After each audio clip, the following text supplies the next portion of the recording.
The Secret Dream World of a Shopaholic by Sophie Kinsella. Read by Valentina Battorti. There's just one essential purchase I have to make on the way to the press conference, and that's the Financial Times. The FT is by far the best accessory a girl can have. Its major advantages are: 1. It's a nice color. 2. It only costs 85p. 3. If you walk into a room with it tucked under your arm, people take you seriously.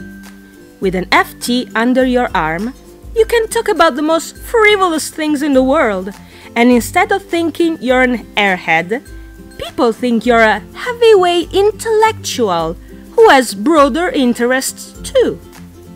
At my interview for Successful Saving, I went in holding copies of the Financial Times and the Investor's Chronicle, and I didn't get asked about finance once. As I remember it, we spent the whole time talking about holiday villas and bitching about other editors. So I stop at the newsstand and buy a copy of the FT and tuck it neatly under my arm, admiring my reflection in the window of Danny and George. I don't look bad, I think. I'm wearing my black skirt from French Connection and a plain white t-shirt from Knickerbox and a little Angora cardigan which I got from Marks & Spencer, but looks like it might be Agnes B. And my new square-toed shoes from Hobbs.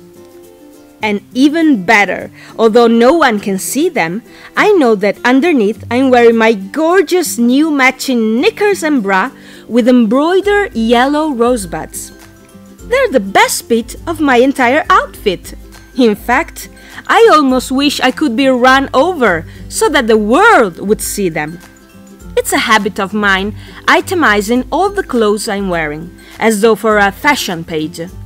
I've been doing it for years, ever since I used to read Just 17. Every issue, they would stop a girl on the street, take a picture of her, and list all her clothes. T-shirt, Chelsea girl, jeans, Topshop, shoes, borrowed from a friend. I used to read those lists avidly, and to this day, if I buy something from a shop that's a bit uncool, I cut the label out, so that if I'm ever stopped in the street, I can pretend I don't know where it's from. So anyway, there I am, gazing at myself, thinking I look pretty good, and half wishing someone from Just 17 would pop up with the camera, when suddenly my eyes focus and snap to attention, and my heart stops. In the window of Danny and George is a discreet sign. It's dark green with cream lettering, and it says, "Sale." I stare at it, my heart thumping hard. It can't be true. Danny and George can't be having a sale. They never have a sale. Their scarves and pashminas are so coveted, they could probably sell them at twice the price.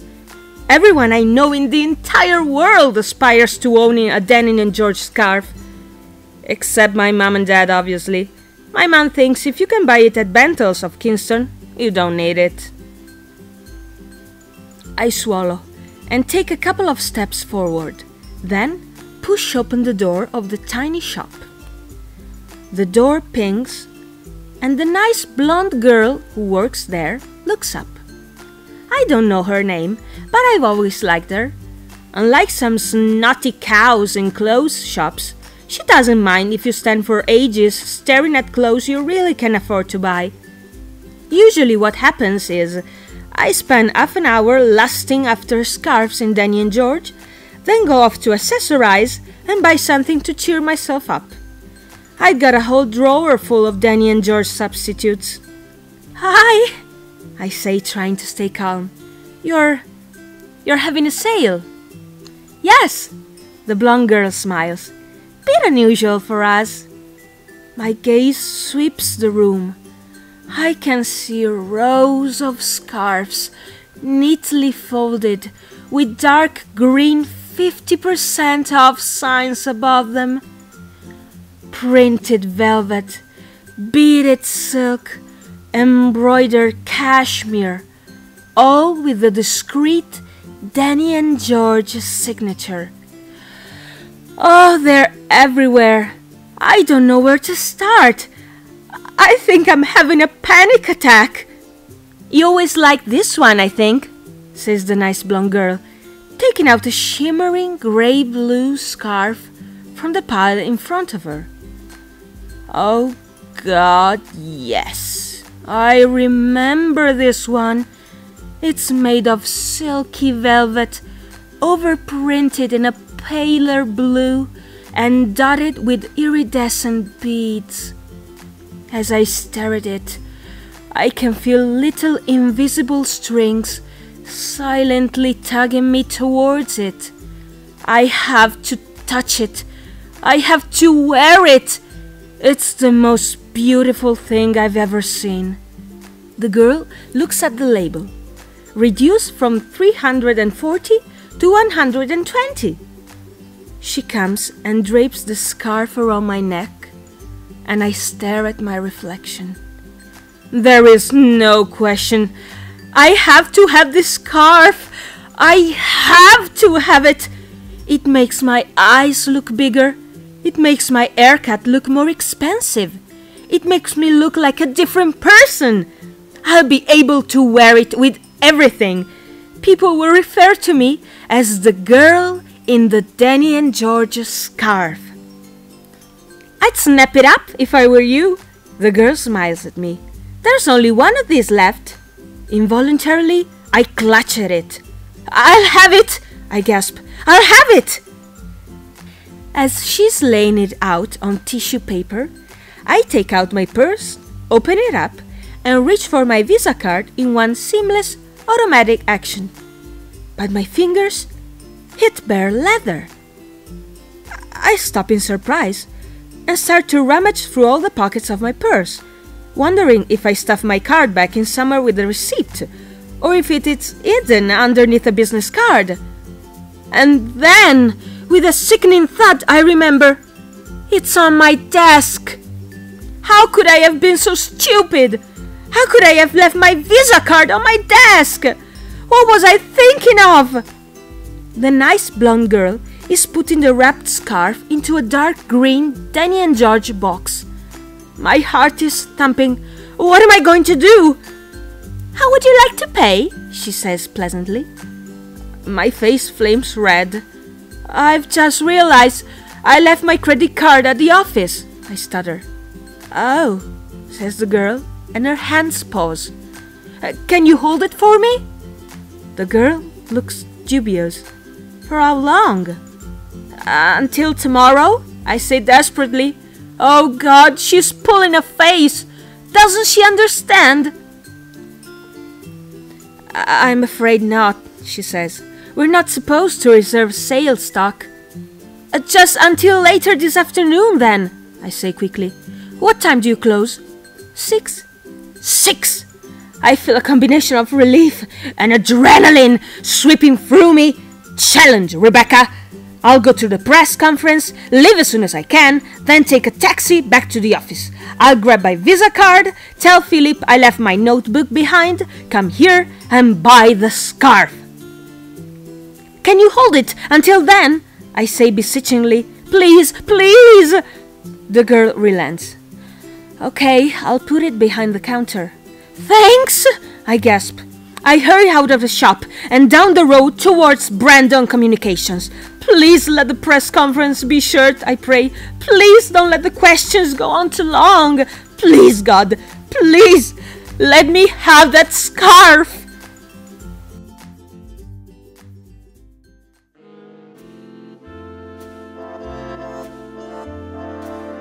As I arrive at Brandon Communications, I can feel myself begin to relax.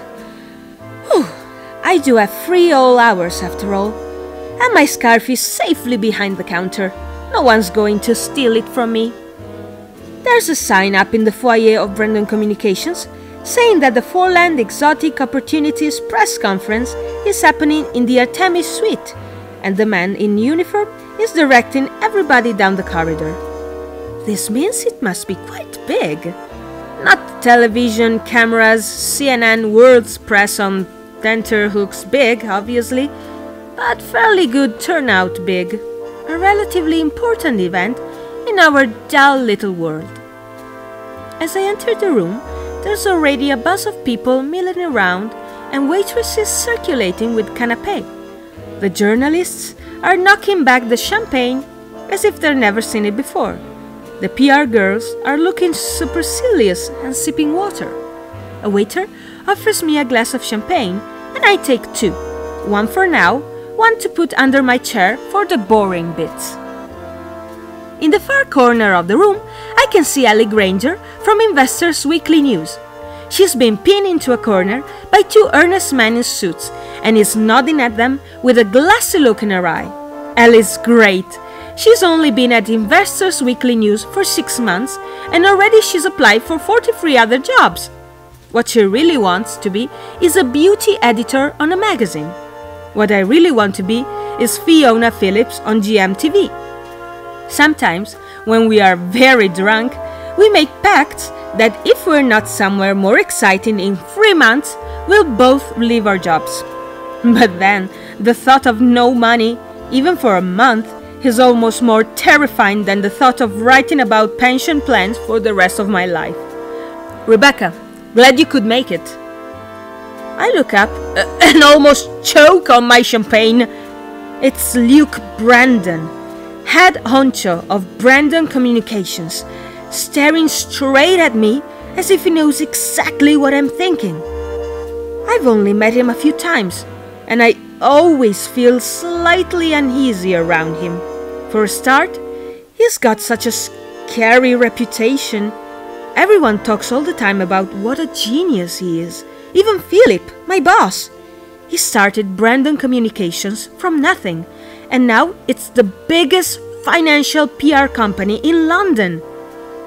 A few months ago, he was listed in some newspaper as one of the cleverest entrepreneurs of his generation. It said his IQ was phenomenally high and he had a photographic memory. I've always hated people with photographic memories. But it's not just that. It's that he always seems to have a frown on his face when he's talking to me, as if he knows what a complete fraud I am. In fact, it occurs to me he probably does. It'll probably turn out that the famous Luke Brandon is not only a complete genius, but he can read minds too. He knows that when I'm staring up at some boring graph, nodded intelligently, I'm really thinking about the gorgeous black top I saw in Joseph, and whether I can afford the trousers as well. You know Alicia, don't you? Luke is saying, and he gestures to the immaculate blonde girl beside him. I don't know Alicia, as it happens, but I don't need to. They're all the same, the girls at Brandon C, as they call it. They're well dressed, well spoken, are married to bankers, and have zero sense of humor.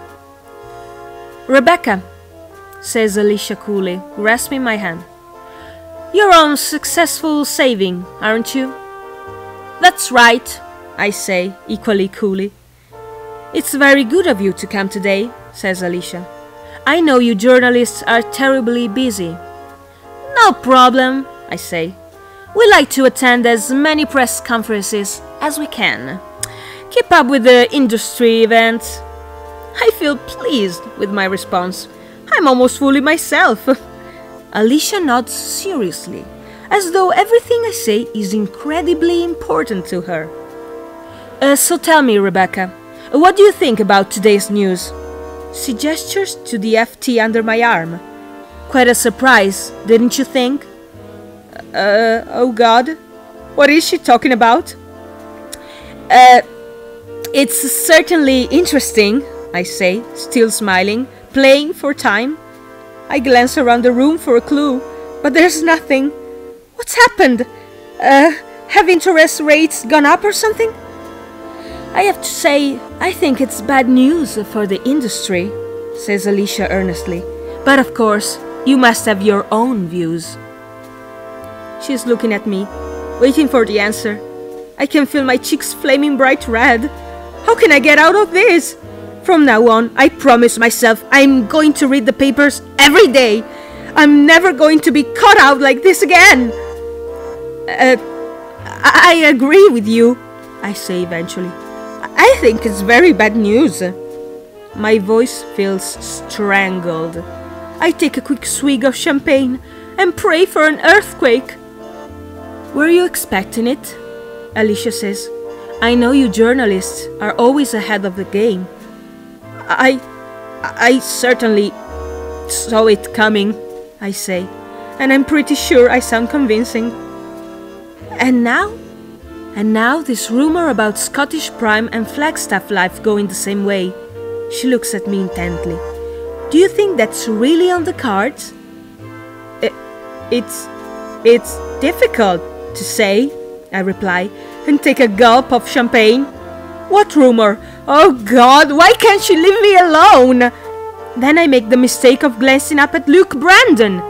He is staring at me with a strange expression on his face. Oh shit. He knows I don't have a clue, doesn't he? Alicia, he says abruptly, that's Maggie Stevens coming in. Could you? Absolutely, she says, trained like a racehorse, and starts to move smoothly towards the door. And Alicia, adds Luke, and she quickly turns back. I want to know exactly who fucked up on those figures. Yes, gulps Alicia, and hurries off. God, he's scary. And now we're on our own. I think I might quickly run away. Well, I say brightly, I must just go and... But Luke Brandon is leaning towards me. SBG announced that they've taken over Rutland Bank this morning, he says quietly. And of course, now he says it, I remember hearing something about it on the news this morning. I know they did, I reply haughtily. I read it in the FT. And before he can say anything else, I walk off to talk to Ellie.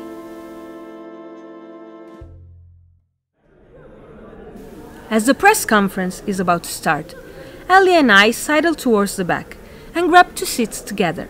I open my notebook, write Brandon Communications at the top of the page, and start doodling swirly flowers down the side. Beside me, Ellie is dialing a telephone horoscope on her mobile phone. I take a sip of champagne, lean back, and prepare to relax. There's no point listening at press conferences. The information's always in the press pack, and you can work out what they were talking about later. In fact, I'm wondering whether anyone would notice if I took out a pot of art candy and did my nails, when suddenly the awful Alicia ducks her head down to mine. Rebecca? Yes? I say lazily. Phone call for you. It's your editor. Philip? I say stupidly, as though I have a whole array of editors to choose from. Yes. She looks at me as though I am a moron and gestures to a phone on a table at the back. Ellie gives me a questioning look, and I shrug back.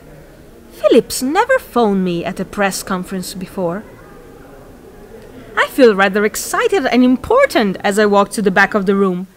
Perhaps there's an emergency at the office. Perhaps he's scooped up an incredible story and wants me to fly to New York to follow up a lead.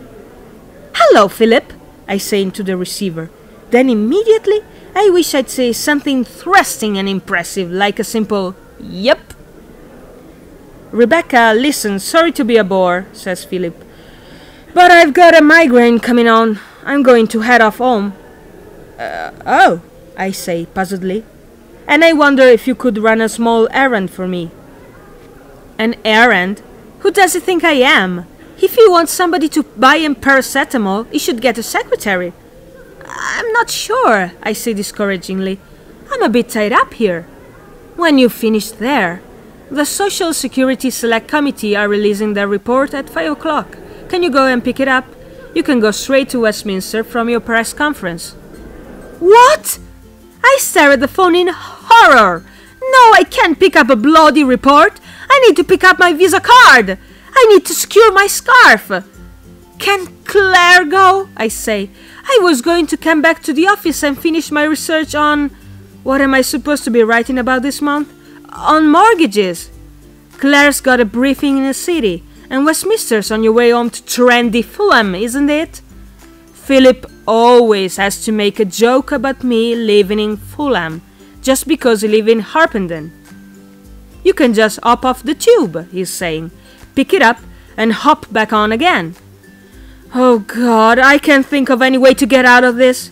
I close my eyes and think quickly. An hour here, rush back to the office, pick up my Visa card, back to Danny and George, get my scarf, rush to Westminster, pick up the report. I should just about make it. Fine, I say. Leave it to me. I sit back down just as the lights dim and the words Far Eastern Opportunities appears on the screen in front of us. There is a colorful series of pictures from Hong Kong, Thailand and other exotic places, which would usually have me thinking wistfully about going on a holiday. But today I can relax, or even laugh at the new girl from Portfolio Week, who's frantically trying to write everything down and will probably ask 5 questions because she thinks she should. I'm too concerned about my scarf. What if I don't make it back in time? What if someone puts in a higher offer? The very thought makes me panic. Is it possible to gazump Danny and George's scarf? Then, just as the pictures of Thailand disappear and the boring graphs begin, I have a flash of inspiration. Of course! I'll pay cash for the scarf. No one can argue with cash. I can get 100 out of my cash point card. So all I need is another 20 and the scarf is mine. I tear a piece of paper out of my notebook, write on it, "Can you lend me 20 quid?" and pass it to Ellie, who's still surreptitiously listening to her mobile phone. I wonder what she's listening to. It can still be her horoscope, surely. She looks down, shakes her head and writes, "No can do. Bloody machine swallow my card. Living off luncheon vouchers at the moment." Damn! I hesitate, then write, "What about credit card? I'll pay you back, honest. And what are you listening to?" I pass the page to her, and suddenly the lights go up. The presentation has ended, and I didn't hear a word of it. People shift around on their seats, and a PR girl starts handing out glossy brochures. Ellie finishes her call and grins at me. "Love life predictions," she says, tapping in another number. "It's really accurate stuff." "Lot of old bullshit, more like." I shake my head disapprovingly. "I can't believe you go for all that rubbish. Call yourself a financial journalist." "No," says Ellie. "Do you?" And we both start to giggle until some old bag from one of the national turns around and gives us an angry glare. "Ladies and gentlemen," a piercing voice interrupts us, and I look up. It's Alicia, standing up at the front of the room. "She's got very good legs," I note resentfully. "As you can see, the Foreland Exotic Opportunities Saving Plan represents an entirely new approach to investment." She looks around the room, meets my eye, and smiles coldly. "Exotic opportunities," I whisper scornfully to Ellie and point to the leaflet. "Exotic prices, more like. Have you seen how much they're charging?" I always turn to the charges first, just like I always look at the price tag first. Ellie rolls her eyes sympathetically, still listening to the phone. "Foreland investments are all about adding value," Alicia is saying in her snooty voice. "Foreland investments offer you more. They charge more, you lose more." I say aloud without thinking, and there's a laugh around the room. Oh God, how embarrassing! And now looks Brandon staring at me too. Quickly I look down and pretend to be writing notes. Although, to be honest, I don't know why I even pretend to write notes. It's not as if we ever put anything in a magazine except the puff that comes on the press release. Foreland Investments takes out a whooping double-page spread advertisement every month, and they took Philip on some fantastic research, trip to Thailand last year, so we're never allowed to say anything except how wonderful they are. As Alicia carries on speaking, I lean towards Ellie. "So listen," I whisper. "Can I borrow your credit card?" "All used up," hisses Ellie apologetically. "I'm up to my limit. Why do you think I'm living off LVs?" "But I need money," I whisper. "I'm desperate. I need 20 quid. I've spoken more loudly than I intended, and Alicia stopped speaking. "Perhaps you should have invested with Foreland Investments, Rebecca," says Alicia, and another titter goes around the room. A few faces turn around to gawp at me, and I stare back at them lividly. They're fellow journalists, for God's sake. They should be on my side. NUJ solidarity and all that. Not that I've ever actually got round to joining the NUJ, but still. "What do you need 20 quid for?" says Luke Brandon from the front of the room. My aunt," I say defiantly. "She is in hospital, and I wanted to get her a present." The room is silent. Then, to my disbelief, Luke Brandon reaches into his pocket, takes out a £20 note, and gives it to a guy in the front row of journalists. He hesitates, then passes it back in the row behind, and so it goes on, a 20 quid note being passed from hand to hand, making its way to me like a fan at a gig being passed over the crowd. As I take hold of it, a round of applause goes around the room, and I blush. "Thanks," I say awkwardly. "I'll pay you back, of course." "My best wishes to your aunt," says Luke Brandon. "Thanks," I say again. Then I glance at Alicia and feel a little dart of triumph. She looks utterly deflated. Towards the end of the question and answer session, people begin slipping out to get back to their offices. This is usually the point at which I go and buy a cappuccino and browse in a few shops. But today I don't. Today I decide I will stick out until the last dismal questions about tax structures. Then I'll go up to the front and thank Luke Brandon in person for his kind, if embarrassing, gesture. And then I'll go and get my scarf. Yippee! But to my surprise, after only a few questions, Luke Brandon gets up, whispers something to Alicia, and heads for the door. "Thanks," I mutter as he passes my chair, but I'm not sure he even hears me. Still, who cares? I've got the 20 quid, and that's all that matters.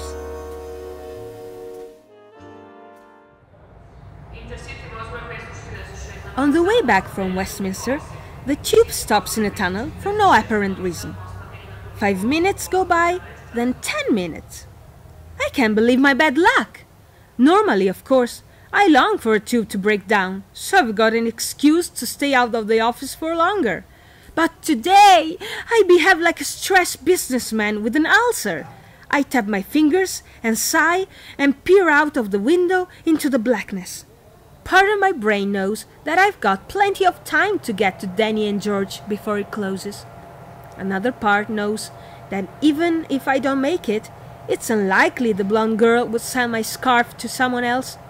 But the possibility is there, so until I got the scarf in my hands, I won't be able to relax. As the train finally gets going again, I sink into my seat with a dramatic sigh. And look at the pale, silent man on my left. "Thank God," I say. "I was getting desperate there." "It's frustrating," he agrees quietly. "They just don't think, do they?" I say. "I mean, some of us have got crucial things we need to be doing. I'm in a terrible hurry." "I'm in a bit of a hurry myself," says the man. "If that train hadn't started moving, I don't know what I would have done." I shake my head. "You feel so impotent." "I know exactly what you mean," says the man intensely. "They don't realize that some of us," he gestured towards me, "we aren't just idly traveling. It matters whether we arrive or not." "Absolutely," I say. "Where are you off to?" "My wife's in labor," he says. "Our fourth." "Oh," I say, taken aback. "Well, gosh, congratulations. I hope you—" "She took an hour and a half last time," says the man, rubbing his damp forehead. and I've been on this tube for 40 minutes already. Still, at least we're moving now. He gives a little shrug, then smiles at me. How about you? What's your urgent business? Oh, God. I'm going to... I stop feebly and clear my throat, feeling myself blushing red. I can't tell this man that my urgent business consists of picking up a scarf from Danny and George. I mean a scarf. It's not even a suit or a coat or something worthy like that. It's not that important, I hear myself mumbling. I don't believe that, he says nicely. Oh, now I feel awful. I glance up. And thank goodness it's my stop. Good luck, I say, hastily getting up. I really hope you get there in time. As I walk along the pavement, I'm feeling a bit shamefaced. Maybe I should have got out my 120 quid and given it to that man for his baby instead of buying a pointless scarf. I mean, when you think about it, what's more important, clothes or the miracle of a new life? As I ponder this issue, I feel quite deep and philosophical. In fact, I'm so engrossed, I almost walk past my turning. But I look up just in time and turn the corner. And feel a jolt! There's a girl coming towards me, and she's carrying a Danny and George carrier bag. And suddenly everything is swept from my mind. Oh my God! What if she's got my scarf? What if she asked for it specially, and that assistant sold it to her, thinking I wasn't going to come back? My heart starts to beat in panic, and I begin to stride along the streets toward the shop. As I arrive at the door and push it open, I can barely breathe for fear. What if it's gone? What will I do? But the blonde girl smiles as I enter. Hi, she says. It's waiting for you. Oh, thanks, I say in relief and subside weakly against the counter. I honestly feel as though I've run a soul curse to get here. In fact, I think they should list shopping under cardiovascular activity. My heart never beats as fast as it does when I see a reduced by 50% sign. I count out the money in 10s and 20s and wait, almost shivering, as she ducks behind the counter and produces the green box. She slides it into a thick, glossy bag with dark green cord handles and hands it to me. I almost want to close my eyes. The feeling is so wonderful. That moment, that instant when your fingers curl around the handles of a shiny, uncreased bag, and all the gorgeous new things inside become yours. What's it like? It's like going hungry for days, then cramming your mouthful of warm buttered toast. It's like waking up and realizing it's the weekend. It's like the better moments of sex. Everything else is blocked out of your mind. It's pure selfish pleasure. I walk slowly out of the shop, still in a haze of delight. I've got a Danny and George scarf. I've got a Danny and George scarf. I've got... Rebecca! A man's voice interrupts my thoughts. I look up and my stomach gives a lurch of horror. It's Luke Brandon. Luke Brandon is standing on the street, right in front of me, and is staring down at my carrier bag. I feel myself growing flustered. What's he doing here on the pavement anyway? Don't people like that have chauffeurs? Shouldn't he be whisking off to some vital reception or something? Did you get it all right? He says, frowning slightly. What? Your aunt's present. Oh, yes, I say and swallow. Yes, I got it. Is that it? He gestures to the bag, and I feel my cheeks flame red. Yes, I say eventually. I thought a scarf would be nice. Very generous of you. Danny and George. He raises his eyebrows. Your aunt must be a stylish lady. She is, I say, and clear my throat. She's terribly creative and original." "I'm sure she is," said Luke, and paused. "What's her name?" Oh God. I should have run as soon as I saw him, while I had a chance. Now I'm paralyzed. I can't think of a single female name. Ermintrude, I hear myself saying. "Aunt Ermintrude," said Luke thoughtfully. "Well, give her my best wishes." He nods at me and walks off, and I stare after him, trying to work out if he guessed or not.